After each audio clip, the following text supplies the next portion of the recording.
In the scene you just witnessed, that lone American soldier would end up forcing 250 men and 6 German tanks to retreat. It might seem like an exaggeration made for the movies. If we appeal to logic, there's no possibility that this could have happened. But what if I told you it did happen?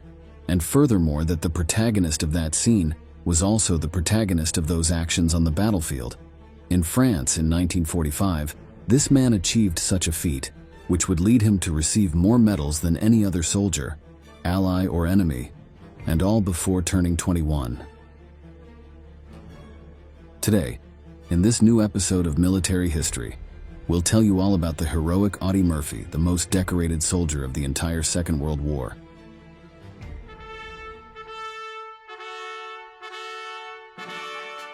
Audie Murphy was born in a small town in Texas, United States, on June 22, 1925, into a very poor family.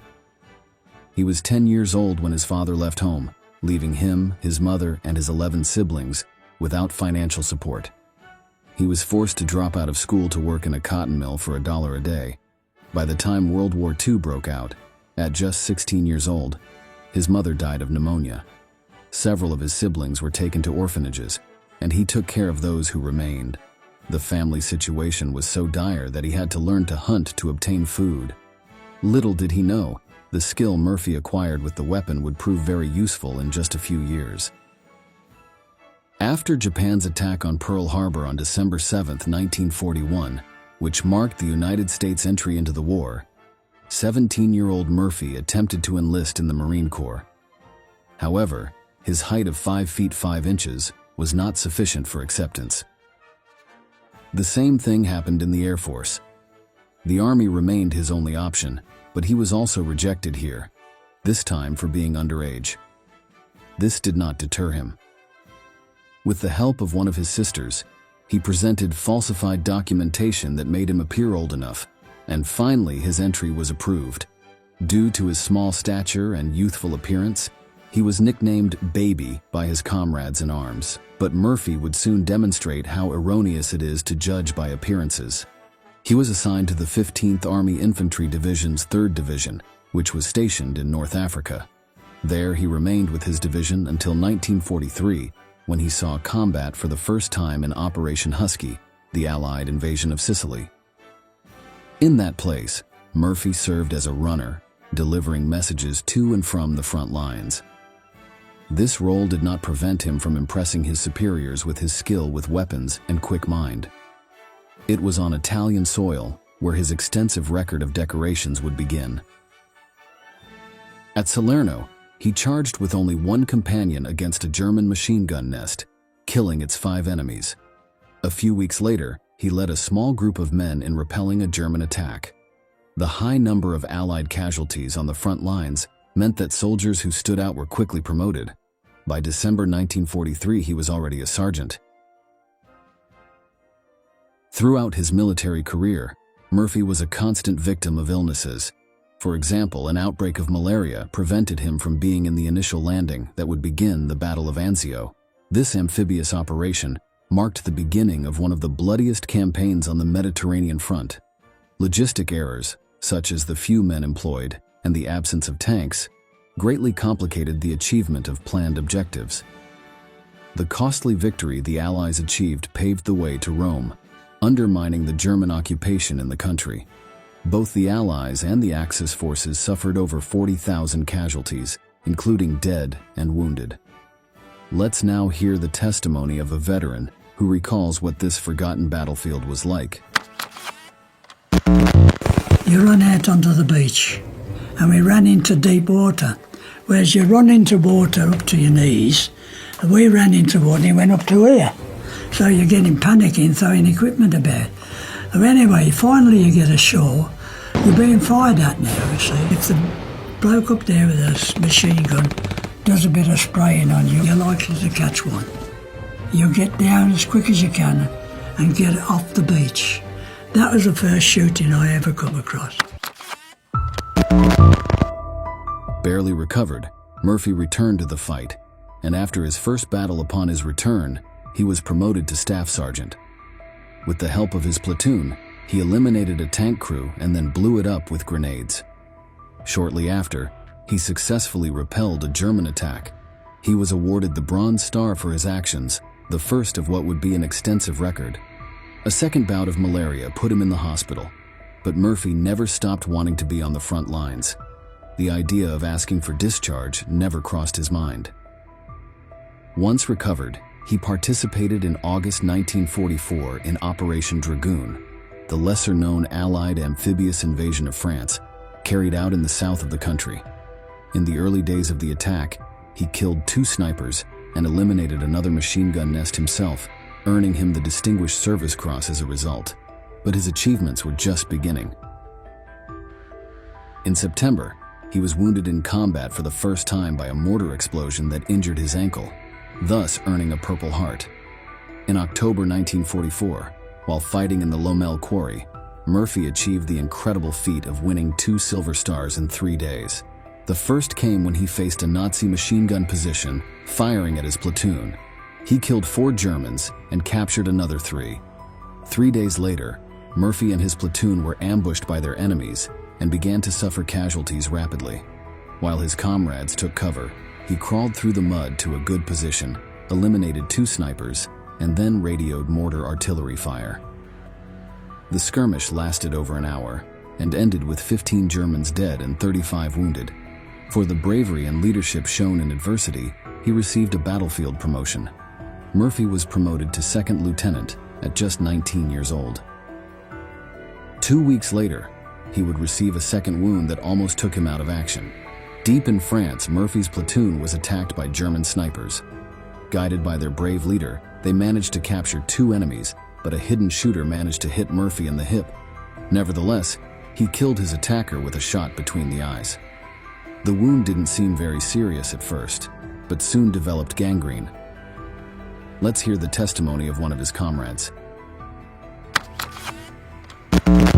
He wasn't bleeding very bad, and he was prodding his prisoners along, and he was making them carrying the radio with him. And I said, "Murphy, I hope you can stay back. Good luck to you." And he's got a grin that gets you, grin, and a happy grin, a baby-face grin. And I really didn't expect him to see him again.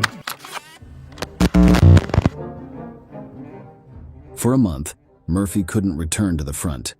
But when he did, he performed his greatest feat, one of the most outstanding of the entire war. On January 14, 1945, he rejoined his division. They were in the French town of Colmar, very close to the German border. For months, this region had been in Nazi hands, so their presence was strong. If they could drive the Germans out of here, the path to Berlin would be one step closer. Their target was the village of Holzwihr, where the Germans were entrenched. For 10 days, Murphy's company fought against Axis forces, inching closer step by step to the small village and suffering continuous casualties. By January 24th, of the over 100 men who had set out for Colmar, only 40 remained fit to fight. All the officers except Murphy had fallen. A strong German counterattack that same day wounded him in both legs, but he was not evacuated and the enemy was repelled. While waiting for reinforcements on January 26th, he was appointed commander not only of the platoon, but of the entire company. Even in the adverse conditions his division faced, he was ordered by his superiors to hold the line north of Holzwihr. The ground was so frozen that trenches could not be dug, and he was informed that there would be no reinforcements available. He had 40 men, 5 armored vehicles, and 2 M10 Wolverine tank destroyers. For anyone, this would be an almost impossible scenario, but Murphy was not deterred. He set up his command post in a trench near one of the tank destroyers, from where he could control the battlefield and awaited the arrival of his enemies. What happened next would go down in history as one of the most impressive individual military feats ever performed.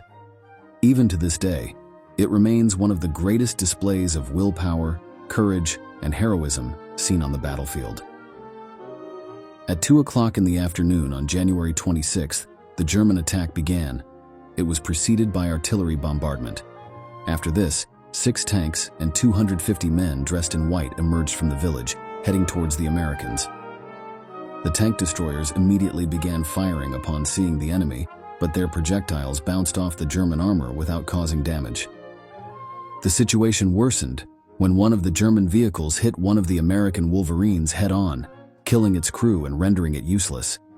The other tank destroyer managed to hold off the enemy advance for a while, killing several men with its mounted machine guns, but a misstep caused it to get stuck in one of the trenches dug, with no firing angle. Murphy saw that the situation was desperate. With the vehicles out of action, his men had no chance of holding off the German attack. He ordered his soldiers to fall back to a safer position within the forest. Meanwhile, he would stay at his command post, directing Allied artillery via his radio. Despite the discontent of his comrades in arms, they obeyed. Let's hear the testimony of a historian who speaks about how Murphy thought and reacted.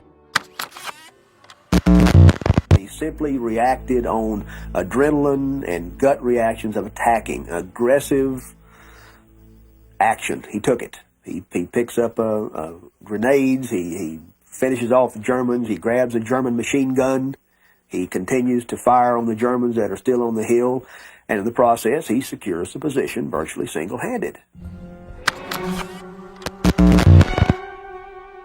Murphy fired and fired upon the German troops, while bullets and projectiles flew over his head. When the ammunition in his carbine ran out, he realized he could no longer do anything and that he had to fall back. But at that moment, his eyes fell upon the destroyed tank destroyer. Although the vehicle was impossible to operate, the .50 caliber turret was still functioning. With that, Murphy could hold off the Nazi advance. However, there were disadvantages. He would be an easy target for tanks. Furthermore, the tank destroyer was on fire, and if the flames reached the fuel or ammunition, the vehicle would explode. Despite the danger, Murphy decided that the risk was worth it.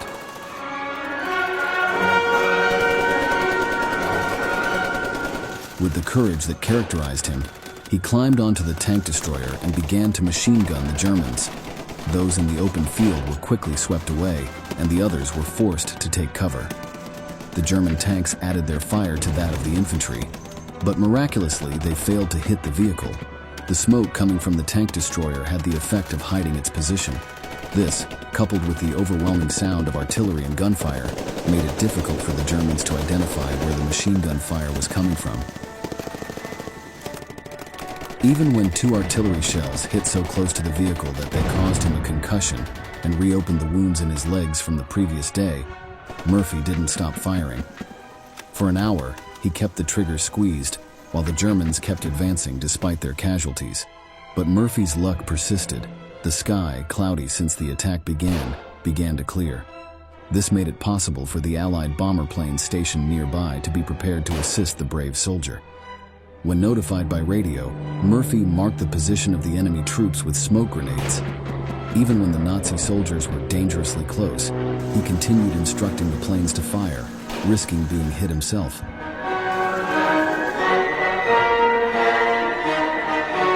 Assailed from the air by the bombs of the planes and swept by machine gun fire, the German infantry began to retreat. The tanks, without support, followed suit shortly after. At that moment, the radio through which Murphy had commanded the artillery stopped working. Exhausted and bleeding from his wounds, but with his mission accomplished, he got off the tank and began to walk towards his comrades. Barely reaching the forest, he heard the vehicle explode. He had been saved by mere seconds.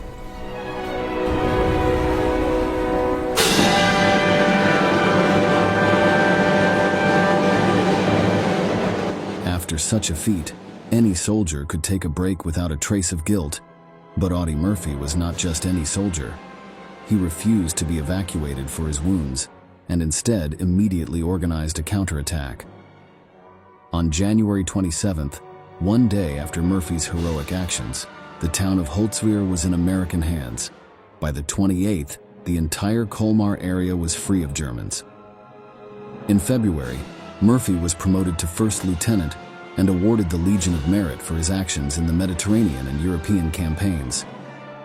Thanks to his new rank, he was transferred from the front lines to regimental headquarters and did not return to combat, perhaps much to his regret.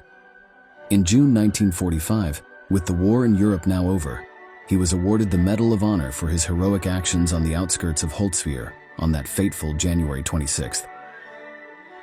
The official citation reads, "Lieutenant Murphy's indomitable courage and refusal to yield a single inch of ground saved his company from possible encirclement and destruction, enabling them to hold their position in the forest."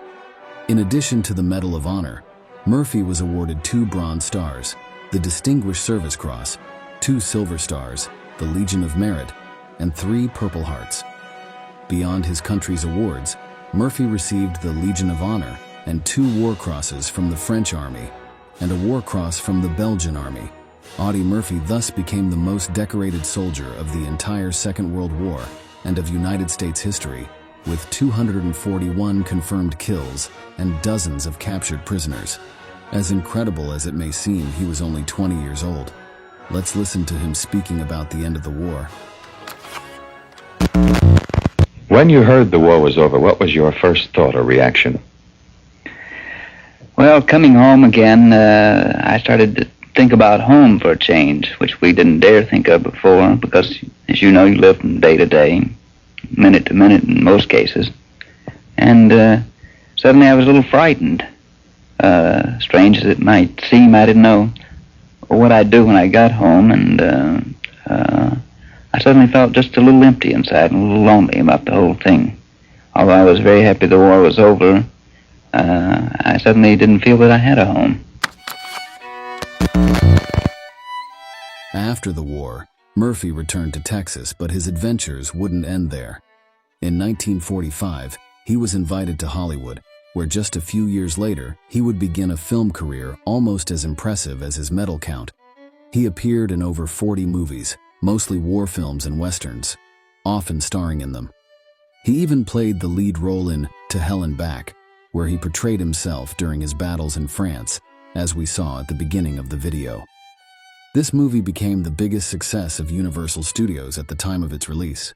He balanced his acting career with a second, thankfully quieter military career. He joined the Texas Army National Guard, where he trained troops destined for the Korean War. Although Murphy sought to be transferred to the fight, his division was never deployed. But the battles and tragedies endured also took their toll. In his post-war life, Murphy suffered from insomnia and depressive episodes. He revealed that the only way he could sleep soundly was with a loaded pistol under his pillow. He also experienced abrupt mood swings. According to his wife, once while watching news of German orphans on television, he cried out of guilt. He was also involved in several violent altercations, nearly ending his opponent's life on one occasion. In the 1960s, he developed an addiction to Placidil, a sedative that alleviated his nightmares. But being Murphy, he locked himself in a hotel room alone to overcome his dependency. He succeeded. Throughout his life, he was an advocate for the rights of veterans of the Korean and Vietnam Wars, raising awareness about what soldiers suffered on the front lines. He never hesitated to speak about his own post-traumatic stress, then known as battle fatigue. He urged the government to pay more attention and allocate more resources to studying the effects of war on soldiers' health. As was customary in his life, he succeeded. On May 28, 1971, Murphy died when the private plane he was flying in with 5 other people crashed into a mountain. He was 46 years old. His birthday is known in Texas as Audie Murphy Day. Currently, Murphy remains an example for any soldier of the United States. His courage, leadership, and ability to face adversity are an inspiration to military personnel in every corner of the world. Below, we can see former U.S. President Barack Obama remembering Murphy at a Medal of Honor ceremony. You lived up to the standards of the most decorated American soldier of World War II, Audie Murphy, who famously repelled an overwhelming enemy attack by himself for one simple reason: they were killing my friends.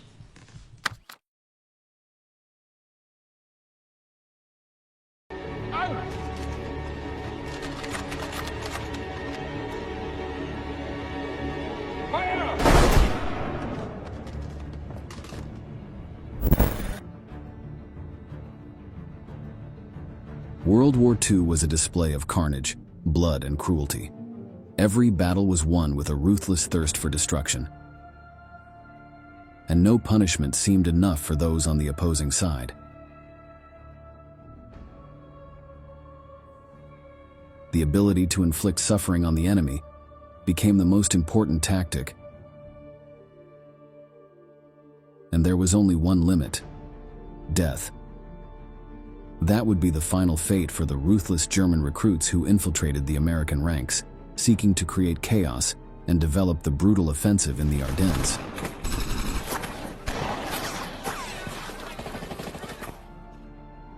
These undercover Nazis were the protagonists of the worst deception of the war, and that betrayal unleashed extreme violence that would only be paid for in front of a firing squad,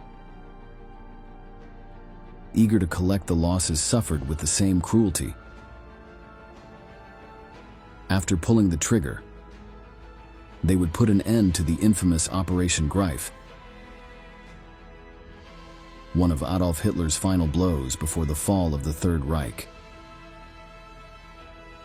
In this new military history video, we will learn all about this incredible mission created to spread terror one last time.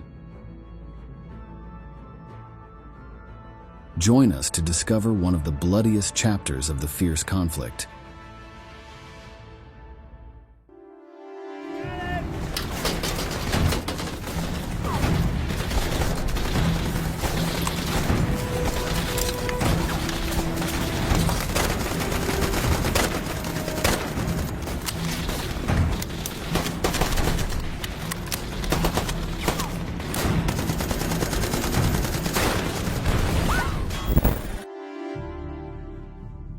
December 1944.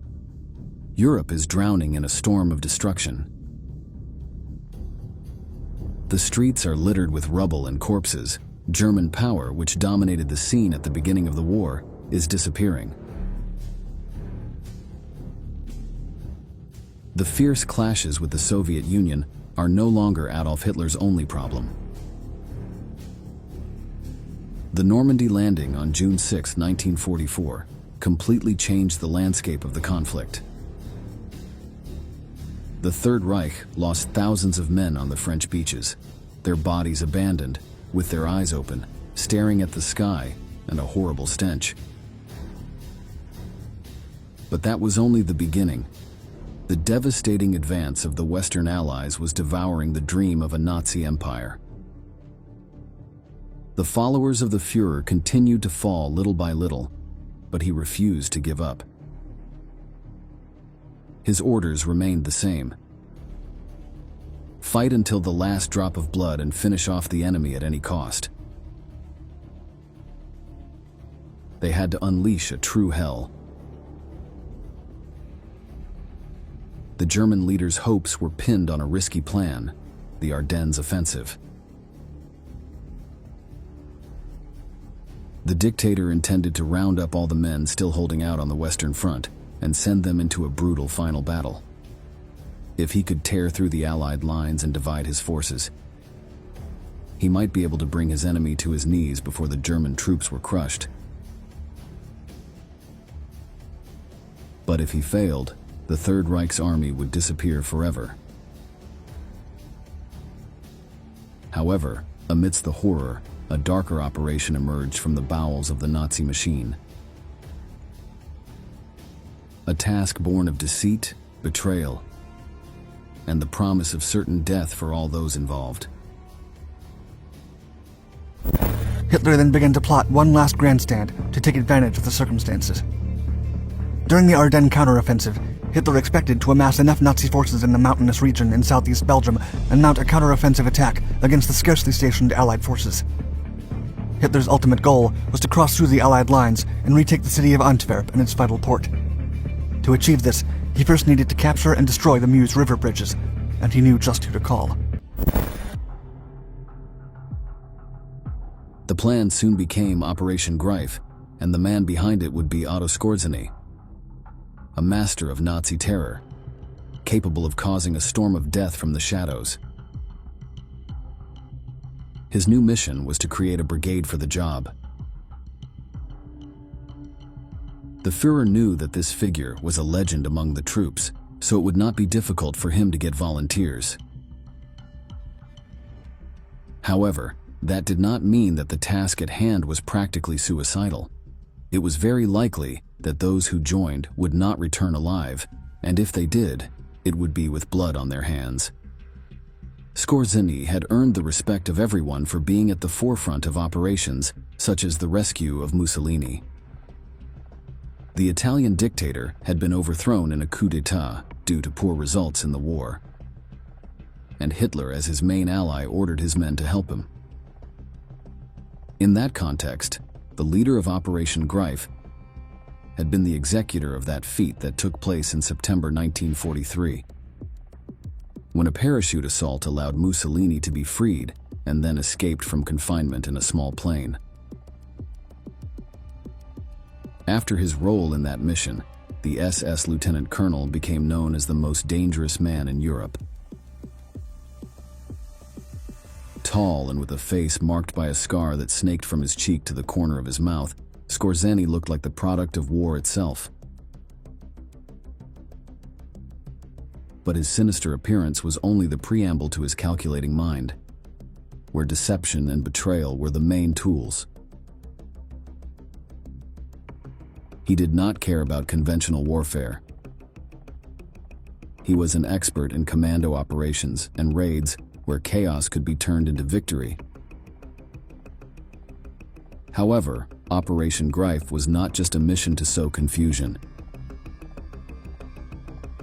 It also reflected the desperation of a Germany that was slowly dying, a last gasp before the Reich collapsed. Hitler outlined his new plan for the Ardennes offensive and the role the lieutenant commander was to play in it. Scorzini was to form a special command group, the Panzer Brigade 150, which would capture and destroy as many bridges in the Meuse River as possible before they were seized by the Allies. When he was ordered to design and execute this mission, Scorzini had no hesitation. This was his turf, and while he knew that Operation Greif would not bring redemption nor glorious victory, what captivated him was the ability to prolong the suffering of his enemies. In the brutal war, that was already a triumph for this ruthless character. On October 25th, the Oberkommando der Wehrmacht, the High Command of Nazi Germany, issued an order requesting soldiers with knowledge of the English language. Volunteers from all branches of the German military responded to the appeal. Upon arrival to what the volunteers believed was a translation-based operation, the men were questioned by Nazi officers in English. The selected soldiers for the top-secret Panzer Brigade 150 were forced to sign a pledge of secrecy, punishable by death. Scorzini recruited 2,500 men, many of them soldiers hardened by years of slaughter and carnage on the fronts of Europe. But many others had been called up by the Nazi Party as a last resort in the face of the loss of troops. The first thing they had to learn was not how to fight, but how to be bloodthirsty traitors. They were taught to speak English with an American accent, to use the colloquial language of the Allied fighters, to imitate their gestures, their habits, their jokes. Any incorrect word or hesitant pause could cost them their lives. The training was not a preparation for glory, but for avoiding death. For the brand new members of the 150th Panzer Brigade, hell began before the operation began. They knew that the mask they wore was not just a disguise, but a sentence. Dressed in American uniforms, wearing fake Allied insignia, and driving vehicles camouflaged to look like American tanks. The mission was to penetrate deep into the enemy front. Once there was no turning back, and if they were captured, there would be no war tribunals or prisoner camps, only bullets or hanging. The preparation was brutal. The only way to survive was to erase all trace of their origin and become the adversary. But not everything was as simple as they imagined. After a few weeks of training, the results were less than ideal. Out of 2,500 recruited volunteers, only 400 could speak basic English, and only 10 were fluent. The non-fluent soldiers were advised to mingle with the real Americans and pretend to be too agitated and overcome with fear to speak. This was not only a danger to the soldier who was discovered, but it could compromise his comrades or even the entire plan. The other Nazis would not forgive him if he put them at risk. So the person who stumbled while in a trench with the enemy had to beware of both American and German weapons.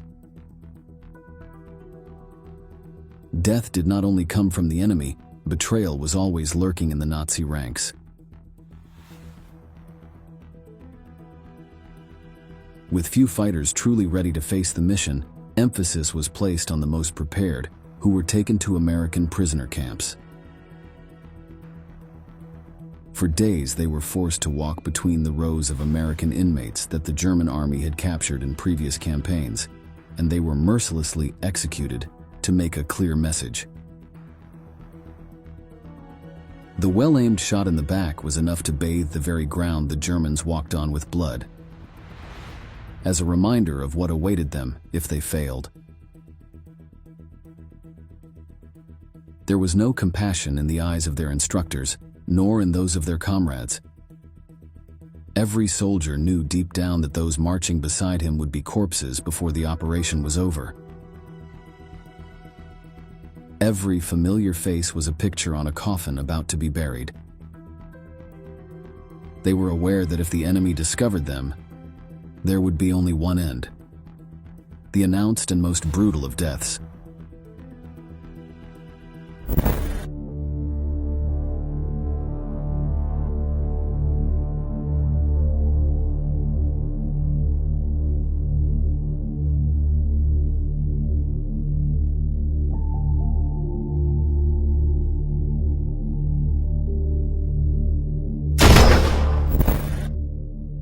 Despite the promises of death, everything was ready for the great German offensive in the Ardennes. That region, with extensive forests and hills on the borders with Belgium and France, was Adolf Hitler's last and bloody chance for victory. And Operation Greif was a fundamental piece for its success. On December 16, 1944, snow covered the landscape, whose tranquility was about to be interrupted by the screams and shots of the first onslaught of the Third Reich. German tanks and troops stormed through the Ardennes forest, and the major German push was afoot. They caught the American troops completely off guard, and a vicious battle was underway to preserve the Allied foothold in Belgium. While the intense fighting was going on, Skorzany's fake Americans slipped through the cracks and went behind the lines to complete their mission. The Nazis seemed to have regained their ability to unleash terror among their enemies. At every step, they left a pile of corpses that dyed the landscape red, due to the blood that still flowed from their mortal wounds. Offering effective resistance became impossible for their adversaries, who did not understand the reason for the enormous disorganization among their troops. Chaos was more present than usual in the conflict.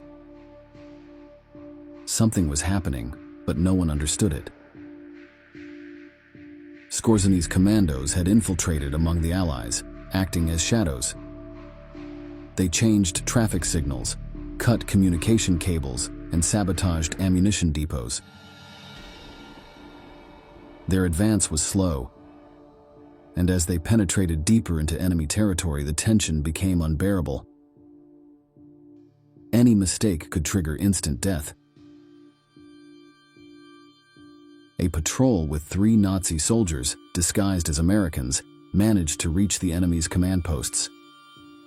With a cold smile, the Germans exchanged greetings with officers whom they then murdered vilely after shaking hands. They knew they had one goal: to kill as many of the enemy as possible, and they did not hesitate to open fire whenever the opportunity presented itself. The corpses, torn apart by gunfire and surprise, were left piled up on the ground.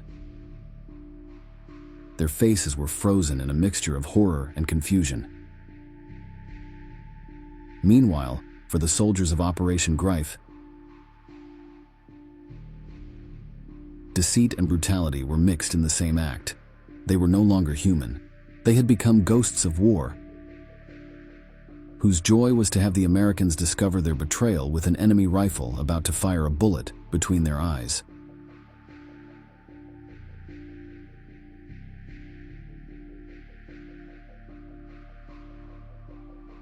However, the presence of infiltrated Nazis finally became known, and with the news spreading through the Allied ranks, a new battle began within the fierce confrontation. What is striking at this point is that when the entire coalition of Western powers was alerted about what was happening, several commanders admitted that they had heard about that plan. Now, amazingly, the Allies got word about the so-called top-secret plan, but they ignored it. They thought it was so absurd that it could only be false information intended to trick them. As news of troops being attacked by infiltrating Germans piled up, American soldiers began to see enemies everywhere. Rumors of Nazis disguising themselves as their comrades made every familiar face a potential threat. Knowing they had been deceived generated immeasurable hatred that caused them to go on a bloody hunt for these adversaries.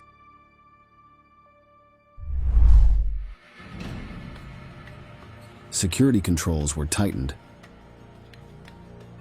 Orders were issued to arrest any soldier whose identity was in doubt. Brutal interrogations quickly turned into summary trials. Any fighter who could not answer trivial questions about American culture was automatically considered an enemy. Executions became the norm, and the trenches were filled with bodies killed not for their actions but for doubt. Some bewildered by fear.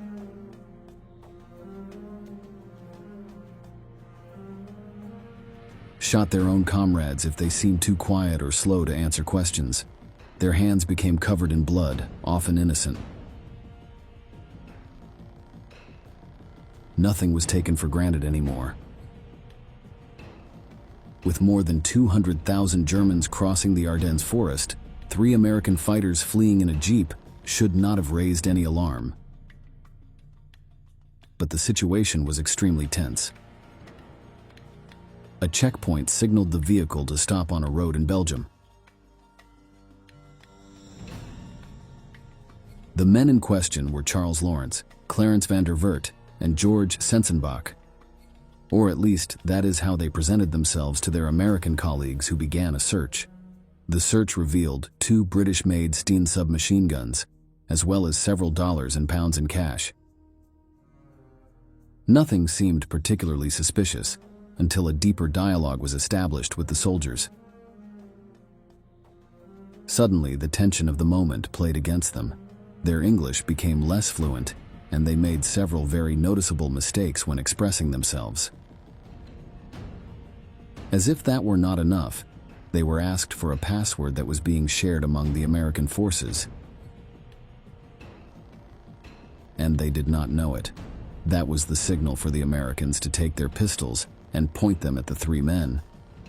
Although the Germans tried desperately to convince them that they were colleagues, they suddenly discovered that beneath their uniforms they were wearing clothes with Nazi insignia. The farce was over.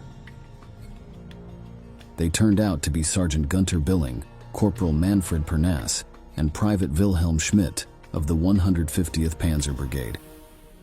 In case you still have any doubts,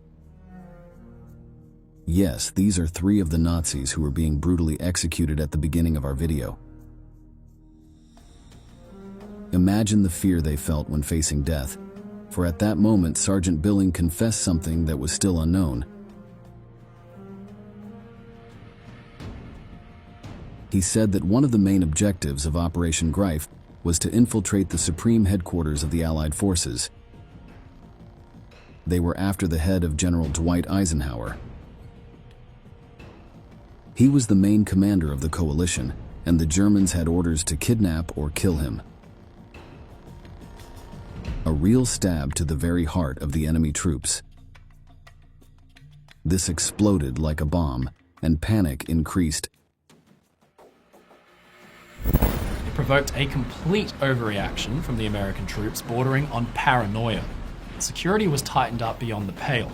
General Eisenhower even complained that he almost found himself a prisoner, and roadblocks were set up on nearly every road.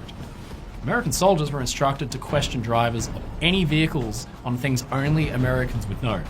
Things like baseball teams, movie stars, and towns.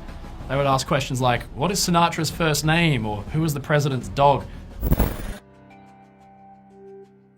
With controls tightened in the face of the Nazi plan to eliminate the Allied leader, Operation Greif began to collapse rapidly and brutally. Coalition forces soon began to identify and neutralize German commandos, and the General Ardennes offensive began to fail. Some of Skorzny's men, seeing themselves surrounded and with no chance of success, decided to surrender.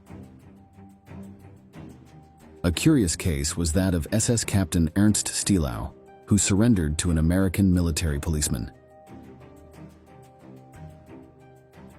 He could no longer bear to live under the fear of being caught and decided to surrender before he went mad. However, the supposed American officer, who was supposed to put the handcuffs on him, turned out to be another German in disguise. In the end, both ended up becoming prisoners and disappeared from the radar. Probably, their fate was nothing more than torture and death, like that of the other traitors. Other commandos adopted desperate measures. Knowing that they had been discovered, they opted for suicide rather than fall into enemy hands. There was only one man left to find, Otto Skorzeny.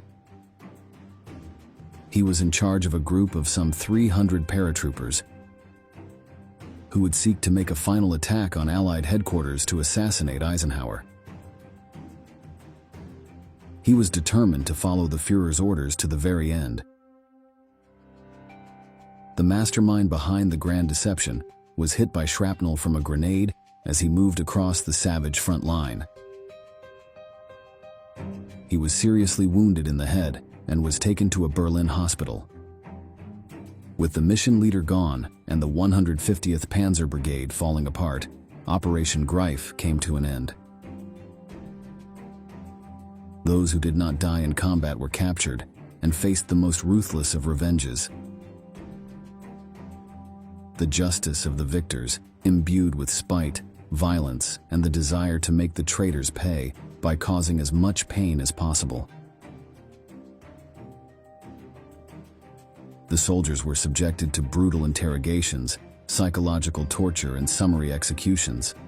They were not considered prisoners, but spies and saboteurs, and the punishment for such crimes was clear: a gruesome death. Most commandos were promptly led to a firing squad. Shots rang out in front of their blindfolded eyes, and their uniforms stained with deceit. As for Skorzeny, he was eventually captured by his enemies at the end of the war and taken prisoner. But in 1948, he managed to escape and settle in Spain with the help of former SS officers. The ruthless architect of the cruel betrayal lived quietly until his death in 1975 and never paid the price his men had faced.